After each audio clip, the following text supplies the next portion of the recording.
Okay. Good morning, children. Today, let us will start history's first lesson, the nationalism in Europe. Before going to start this lesson, dear children, please try to understand what is nationalism and how the nationalism was raised in Europe. To understand the meaning of the nationalism, it will help to understand the entire lesson. So now let us begin with the introduction. Okay. So in introduction part, just dear children try to understand what is nationalism. Okay. So nationalism is nothing but the nationalism refers to the feelings of oneness and common consciousness. So what it means? Oneness means number in one or numbers in one. For example, you take India. So we have 29 states and 7 union territories, but all together we are considering we are in one. We are in one means we are Indians. Okay. The nationalism refers to the feelings of oneness and common consciousness. It means the patriotism. Okay. Almost all countries' citizens are showing the patriotism towards their nation. Right. See, the nationalism refers to the feelings of one nation and common consciousness, okay, that emerged the peoples who lived in a common territories, okay, who lived in a common territories and shared the political, historical and cultural background, and inside the territories they are speaking the different languages and they are belongs to the different ethnic groups, but they love their country. They are showing love their country. So this is known as nationalism. Okay, nationalism. For example, take India. So in India, the different peoples are living. The different peoples are living in a different states, but they all are loving their nation. So the nationalism refers to the feelings of the nation. Okay, feelings of the nation. Hope you understand the definition of the lesson. Okay, before going to start this lesson, just once you look at your textbook. Okay, so in front page they given a picture. Okay, just look at that picture and try to listen carefully. Okay, in the year 1848. Okay, 1848, the Frederick Sorrow. Okay, Frederick Sorrow. So in the year 1848, the Frederick Sorrow in French, he prepared a 4 series of prints. In which year? 1848, the French artist Frederick Sorrow was prepared a 4 series of the print. Okay, 4 series of the prints. 4 series.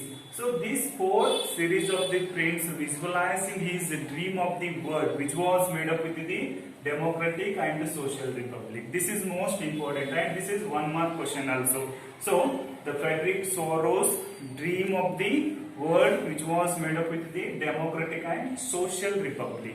Okay, social republic. So in the year 1848, the Frederick Sorrow, a French artist, who prepared the 4 series of the prints. In that 4 series of the print, the first series or the first picture which was given in your textbook, the first image was showing that all the Europeans and American peoples. So first we are talking about first print. The first print shows the Europeans and American peoples, okay, European and American peoples of the all ages and the social classes, different social class peoples were marching in a long train, okay, marching in a long train, and they were offering the homages to the Statue of Liberty that you can see in your textbook, okay, that you can see your textbook. So that you can recognize it in your textbook also. Just dear children, once you would recall the last year French Revolution lesson. So in that lesson what we learned, you know, so in that lesson almost all the French artists, they were personified the liberty as a female figure. That you can see or that you can recognize it in your textbook. Look at the liberty statue. Okay, look at the liberty statue. During the French Revolution time, the French artists were personified the liberty as a female figure. That female figure you can recognize it in this first image. Okay, first image. So now let us see. You can recognize the torch enlightenment. Okay, the torch enlightenment, see deers in one hand and charter of the man in another hand. That image you could see in your textbook.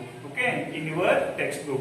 Just once you look at the Liberty statue. So the torch enlightenment is here in one hand, and another hand she was holding the Charter of the Act. Okay, Charter of the Act. Just once you see this, the Democratic and Social Republic. On this basis only, the Patrick Soro was prepared the print. Okay, prepared the print. And in that image, once again you could see on the earth. Okay, on the earth, in that foreground images. Okay, in that foreground images that scattered the remains of the absolute symbols. Okay, remains the symbols of absolute institution. This is most important. Okay, this is most important. Where it was shown on the earth in the foreground image. Okay, just to look at that image. On the earth in the foreground of the image that scattered the remains of the symbols of absolute institutions. So what were the absolute institutions? Absolute institutions means before the 19th century in entire Europe was under the control of monarchy system. Okay, monarchy system. That also we could see in these images. And later, this is the most important, Soros' utopian vision. Okay, Soros' utopian vision. So what was the Soros' utopian vision? See, according to the Soros, the people of the world, okay, the people of the world grouped into distinct nations. How he was divided the people? The people of the world were divided into group of into the group of the distinct nations. They were identified through their flags. They were identified through their what you call that culture and through their flags and the common what you call that identity. Okay, common identity. So this process, okay, this process was led by the America and Switzerland. Which process? This process. Okay, so how the Patrick Soro was visualized his dream of the world? No, that process was led by the America and Switzerland. That you can see in the textbook. Okay, so how the Europeans and American peoples were moving and they were marching in a long train and they were offering the homages to the statue by passing it. Okay, so this process was led by the America and Switzerland. Okay, America and Switzerland. Later, this process was followed by the France. Okay, here just once you recall the previous year lesson, the France. Okay, before this, the France already declared or already announced its tricolor flag.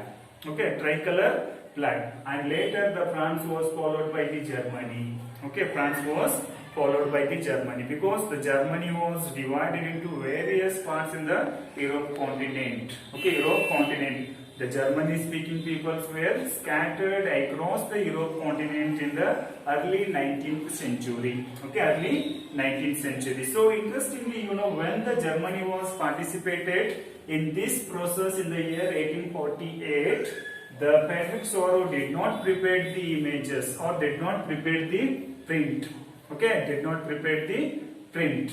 But these peoples were processing their movement in the year 1848 on hoping the unite the all Germany speaking peoples in a United Nations under the Constitution. Okay, under the Constitution. So later the Germany was followed by the Austria and Lombardy, Poland, England, Hungary and Russia. Okay, and Russia. This process was led by these major countries in the Europe continent. Okay, Europe continent, and just you look at the image. Okay, above the image. Okay, above the image, it was shows that the Christ. Okay, the angels. Okay, Christ, angels. They were all used by the artists to recognize the paternity of their country. Okay, paternity of their country. That you could see the above the images. So there we could see the Christ, angels. Okay, angels. So these all images or these all figures were used by the artists to recognize their country's fraternity. Okay, country's fraternity. Okay, now let us come to the point. So in this lesson means in the nationalism in Europe, what we are going to learn. Okay, this is the basic question. So in this lesson we are going to learn about the major concept of the nation state. Okay, nation state. During the 19th century, okay, during the 19th century, the concept of the nationalism, okay, the concept of the nationalism, it came force. Okay, it came force. So during the 19th century, the political and social life of the entire European peoples were clean or swept up by the nationalism movement. Okay, nationalism movement. The political and cultural mind of the entire Europe was forcefully cleaned by the nation state concept. Okay, nation state concept. Now let us see what is nation state. Okay, nation state. So now let us come to the point. What is nation state? The nation states, the important features of the nation states are common identity, shared history and struggle.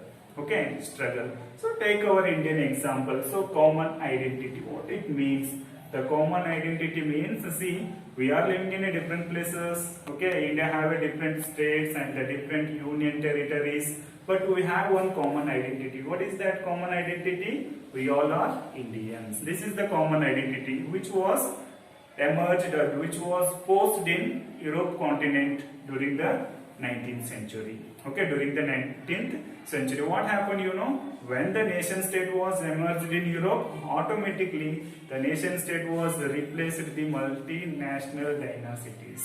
Okay, what were the multinational dynasties? Monarchical systems were replaced by the nation state.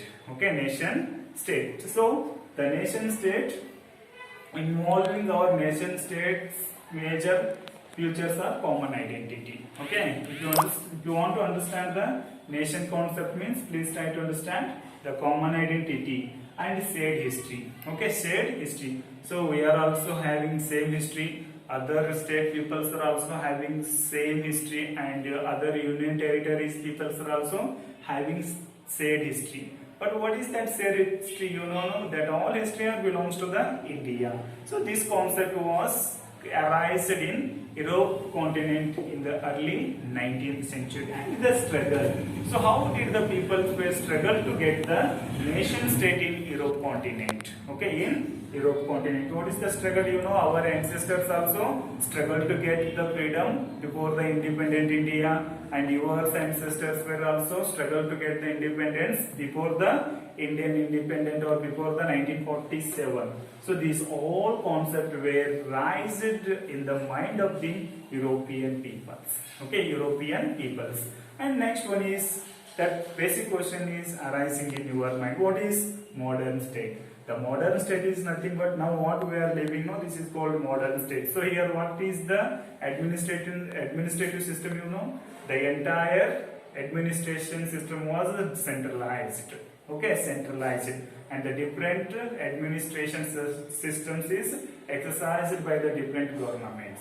Okay, different government. So this is the differences between the nation state and modern state. Okay, so in this lesson what we are going to learn now, so what is the nation state and how did the nation state concept rise in the mind of the European peoples and how it was led the movement. Okay, so in tomorrow's class we will discuss about the next chapter. Okay.